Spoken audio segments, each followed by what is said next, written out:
আসসালামু আলাইকুম। আজকে আমি আমাদের কচুর জমিতে লেদা পোকা দমন এবং গাছ পচা রোধের জন্য কি ওষুধ স্প্রে করলাম, আজকের এই ভিডিওতে আমি আপনাদের সাথে সেটাই শেয়ার করব। আসসালামু আলাইকুম। আজকে আমি আমাদের কচুর জমিতে লেদা পোকা দমনের জন্য স্প্রে করার জন্য এসেছি।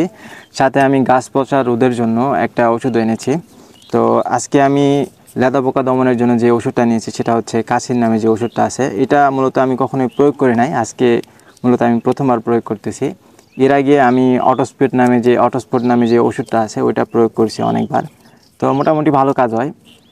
আমি লেদা পোকা দমনের জন্য তেমন একটা ওষুধ ব্যবহার করি না, কারণ অটোস্পট নামে যে ওষুধটা আছে ওটা দিলেই ভালো কাজ হয়। তো এবার আমি কাশির এনেছি, এবারে দোকানে গিয়ে বলছিলাম, তো দোকানদার আমাকে এটা সাজেস্ট করছে।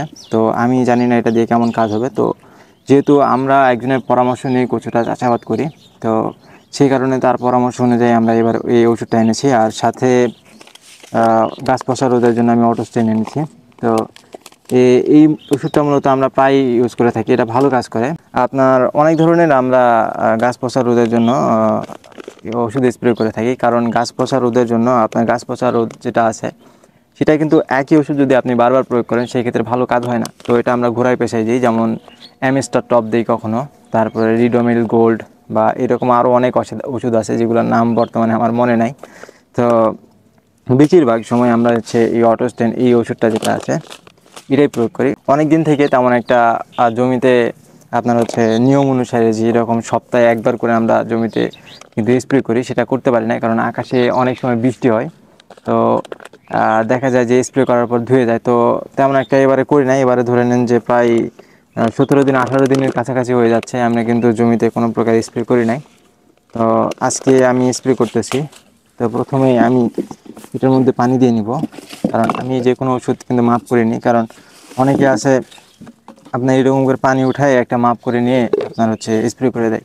তো আমি এটা করি না, আমি মূলত এটা দিয়ে পানি মেপে মেপে নেই, কারণ এই ক্ষেত্রে সুবিধাটা হয় যে ওষুধটা কিন্তু সমানভাবে জমিতে দেওয়া যায়। তো প্রথমেই আমি হচ্ছে এতে পানি দিয়ে নিই।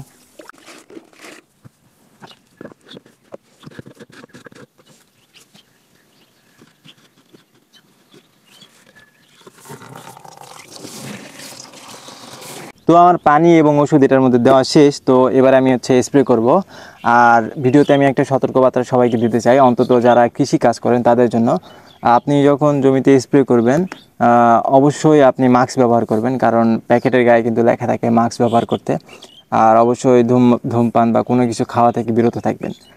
তো চলেন আর বেশি কিছু না বলি, আমি এবার ট্যাঙ্কটাকে ঘাড়ে নিয়ে জমিতে স্প্রে করি।